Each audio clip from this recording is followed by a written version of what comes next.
This is an Evergreen Media Network studio production.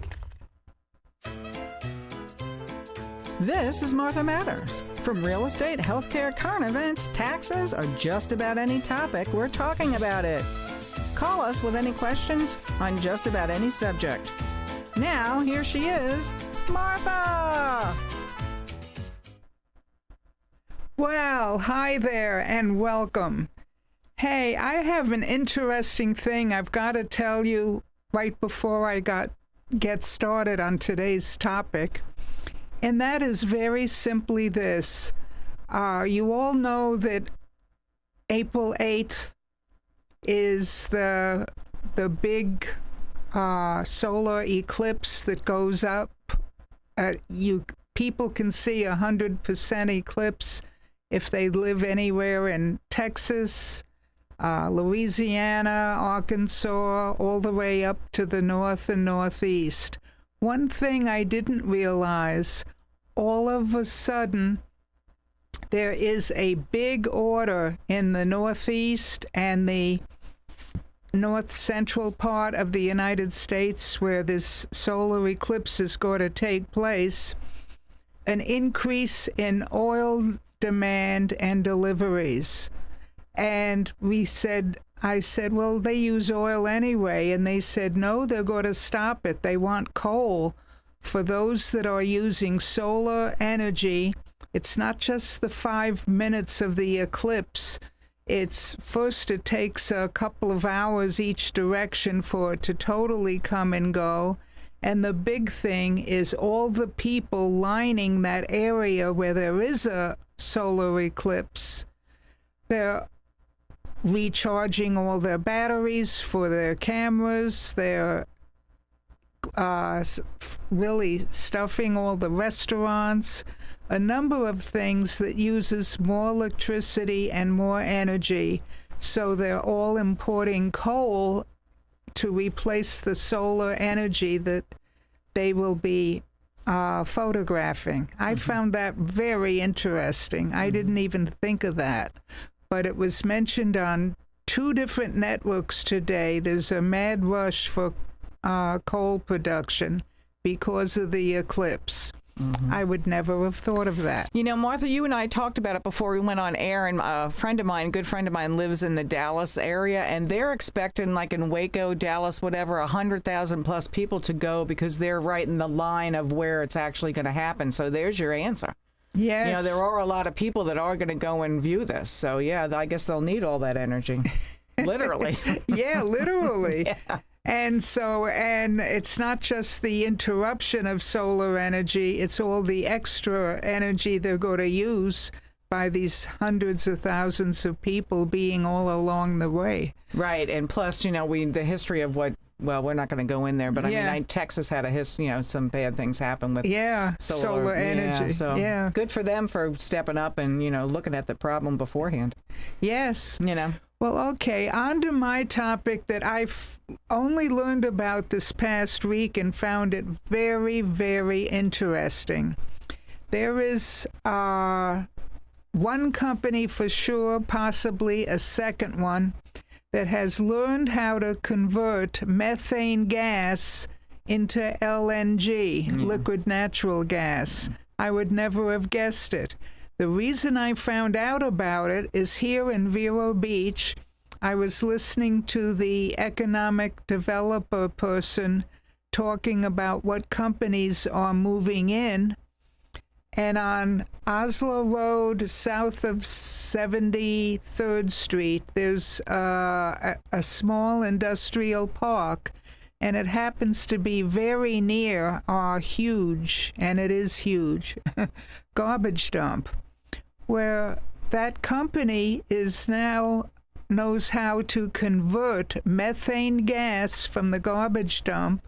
They have tubing they're going to be putting into it and ways of several different ways of collecting the gas before it totally goes into the atmosphere.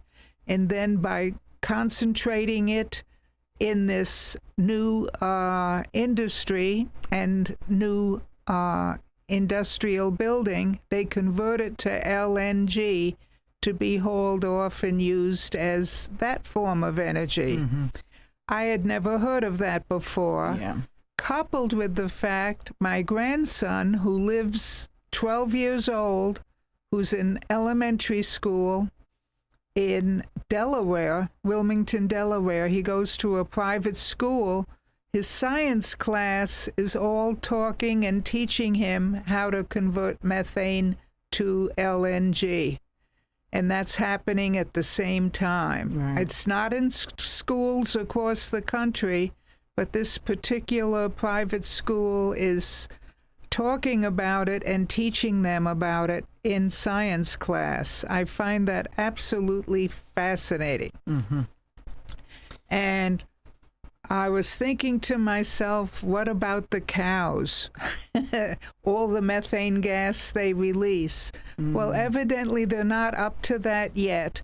They're building these methane conversion centers, mostly near garbage dumps across the country, big ones. And when they get that solved, they're working on the cows, but they're already giving possible solutions. It's going to be a few years, 2 or 3 years at least, in the making before we even discuss this issue again. But they figure you need an extremely small, tiny tube to collect the gas. And they're thinking of having something like that safe inserted in all the cows. They can still do their poop when they want to and everything else. Doesn't interrupt with anything. And when the cows are calm, chewing their cud or not actively walking around, they're hoping that this methane company will come with their big tanks, just attach it to the different tubes for a few seconds and collect all the methane gas they need.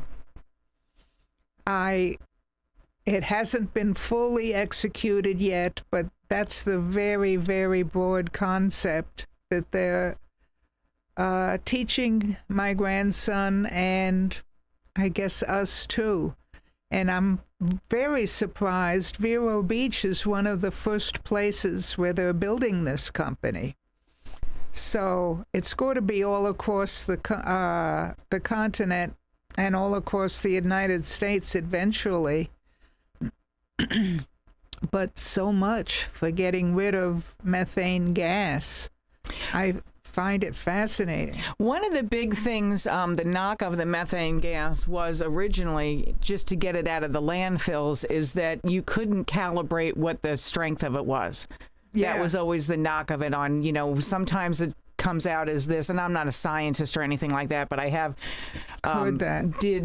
I've done studies and stuff and talk with people about it, and that's what it is. So one time it's this volatility, and the next time it's that, and it was the consistency that they always had a problem with, and they'd call it wet gas and whatever. So now, Yes. they've been working on that for I'm going to say at least 20 plus years on how to, sure. on how to just make it where it's exactly what it is. So that's a big deal. That's a big deal because we have so many landfills, and good for them if you can get that kind of energy out of it for free, basically. Yes. It's not a waste. Not that we want to see plastics and all that still in the landfill and those kind of things, but yeah. Yes. Make a positive out of a big negative. Yes, and it actually will contribute to keeping our atmosphere cleaner too. Right, yeah. That's a big win.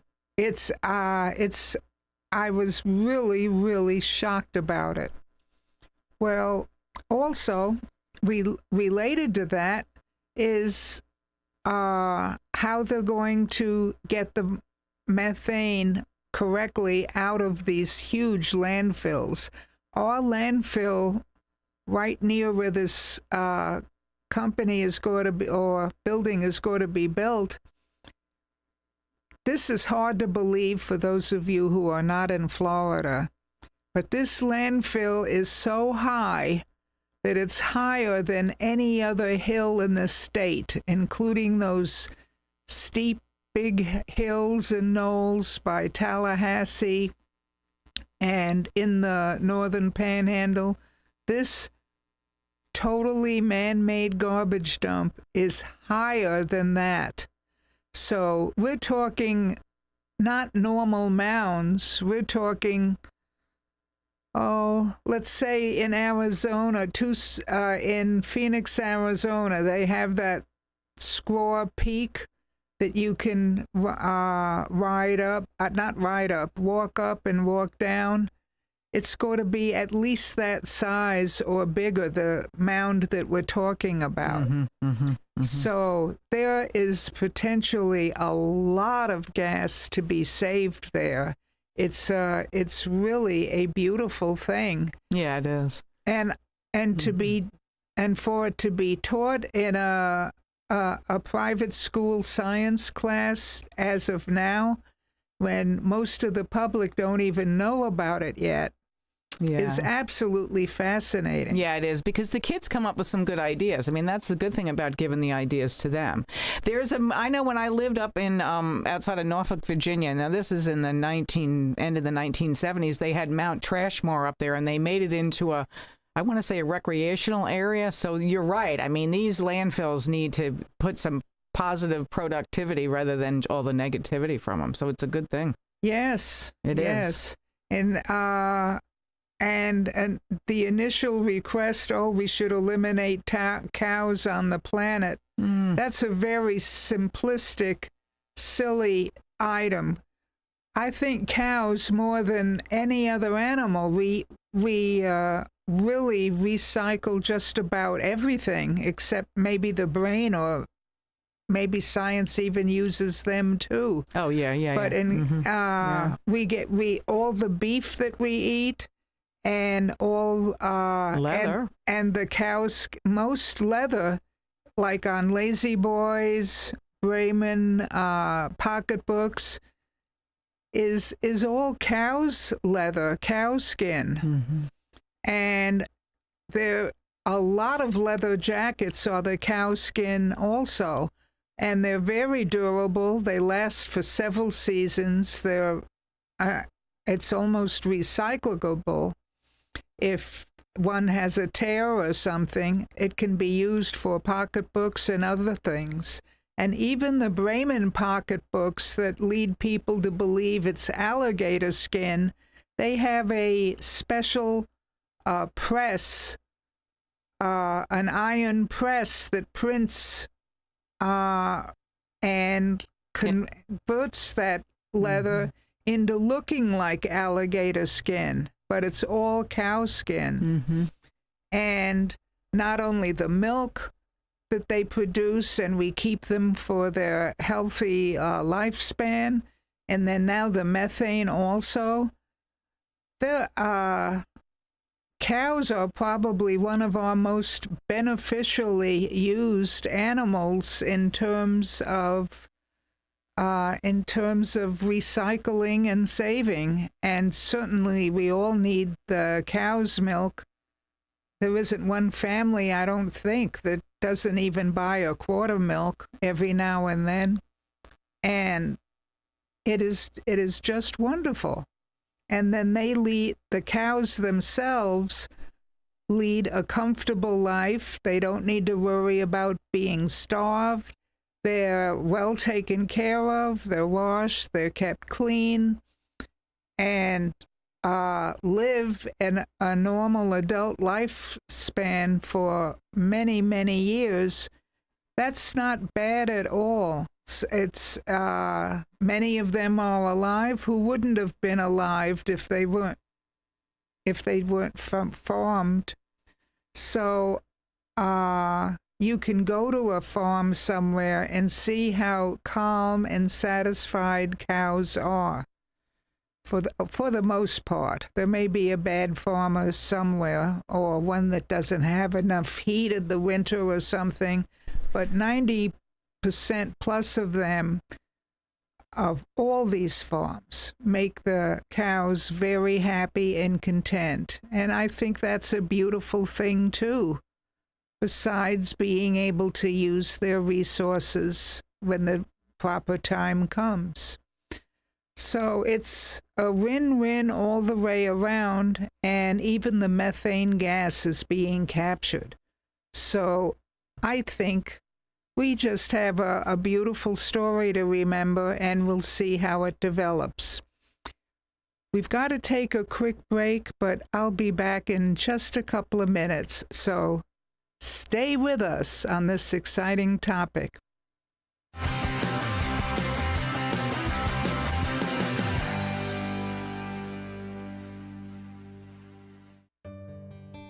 I want to introduce you to our main sponsor, Highland Plaza, located on US 1 on the east side of the Highland Drive traffic light.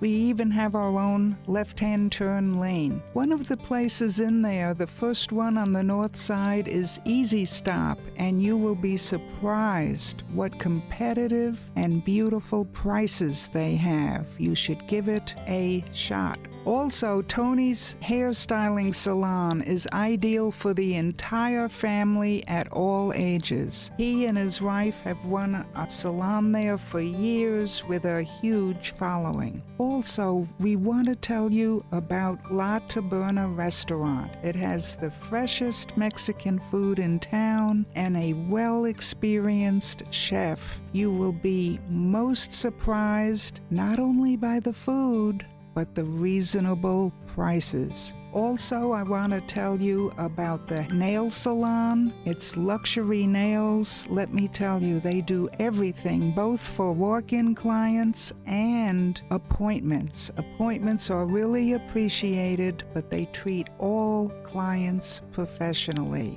Now, I want to repeat to you, this is located on US 1, just east of Highland Drive at the traffic light. It's a beautiful yellow building with a maroon awning. We look forward to seeing you there. Come on over.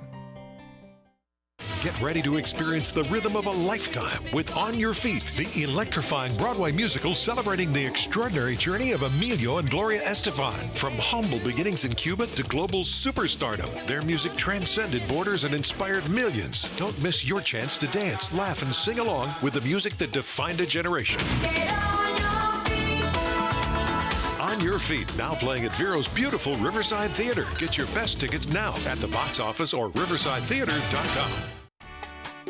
At Sunshine Furniture, our 35,000 square foot showroom is filled with the largest selection of in-stock coastal furniture on the Treasure Coast. Dining and bedroom sets, occasional tables, sofas, sleeper sofas, love seats and chairs in all the latest styles and colors from Tommy Bahama, Lexington, Hooker, Riverside, Universal, Four Seasons, Braxton Color, and Capri. We're the outdoor furniture experts and have hundreds of styles of any patio furniture you need, including a gallery of Berlin Gardens and Bollywood. We specialize in fire pits, outdoor rugs, umbrellas, and replacement cushions. Sunshine Furniture, 1295 US 1 in the Publix Plaza, Vero Beach. Family owned and operated since 1991. Don't forget to visit our outlet store directly across the street, filled with lots of name brand closeouts and sale items. Visit our website at sunshinefurniturecasual.com. Sunshine Furniture, the best in every way. Ooh, have a sunshine day. Sunshine. It's time to call Easy Brew Coffee and Bottled Water Service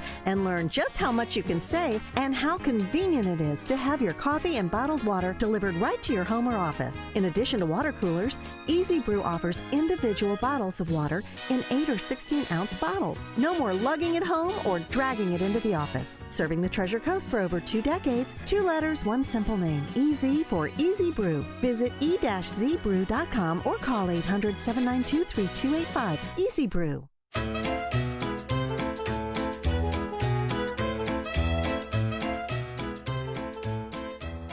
Well, hi there, and welcome back. I just found this topic so fascinating, and I really want to say, even those of you, there was another topic I brought up because of it. People were getting away from having milk because of the lactose, which is a form of sugar, which is in milk. Now, for babies and infants, for years, I even grew up with hearing milk is the perfect food. And that wasn't too wrong for people who are growing up or growing at all, like infants and toddlers. It's fabulous. It includes all the nutrients needed for bone development, all the nutrients needed for muscle development. The problem is, after we're adults, we can do without that lactose sugar. And there's a lot of milk that is lactose-free, and it's called Lactaid. And it's almost a bad topic because you don't even know it's milk, but it's all natural cow's milk, but the sugar is removed from it. And some people use that, but the almond milk and other things that are not cow's milk, I really don't recommend. It sounds nutritious, but there are so many chemicals and additives and flavorings added to make it taste delicious that you end up drinking a bunch of chemicals. You're not really helping your body, especially your bones, because the nicest part of milk, it has all three ingredients necessary for building bones. That's calcium, that's magnesium, and it's also vitamin D3. And when those three are in proximity to one another, your bones absorb them for strength of building bones. When you drink calcium by itself or a lot of vitamin D, like you're sunbathing, by themselves, they don't hook up with one another and help your bones. In fact, if you have too much calcium, you're probably at an early age starting to clog your arteries. That's no good. So, but when you have the three ingredients together, it makes for strong, healthy bones. And you know if you have them or not, because if you just simply trip or fall very minorly, you'll break your bone if you have osteoporosis. And if you don't, you'll have a bruise, and that is it. So, drinking milk or having milk products is not a bad thing. The reason we've gotten away from yogurts, which are milk products, is there's an awful lot of sugar, not only the lactose, but regular table sugar added and sweeteners added. And when you're all said and done, it's not as healthy as people thought it once was. So keep that in mind. So have a good week, folks. But if you have any questions, please feel free to call me. I'm still available at 772-231-0001. And in addition to that, you can call my cell phone, which is 772-643-0067. And please leave a message. Don't just hang up. That's the only way I can separate you from a robocall, which we all get plenty of. I do want to talk to you, so leave a message, and I will be sure to call you back. So have a great day, and call me with your questions. If I can't answer them, I will research them and find out for you. So have a great week, a good day.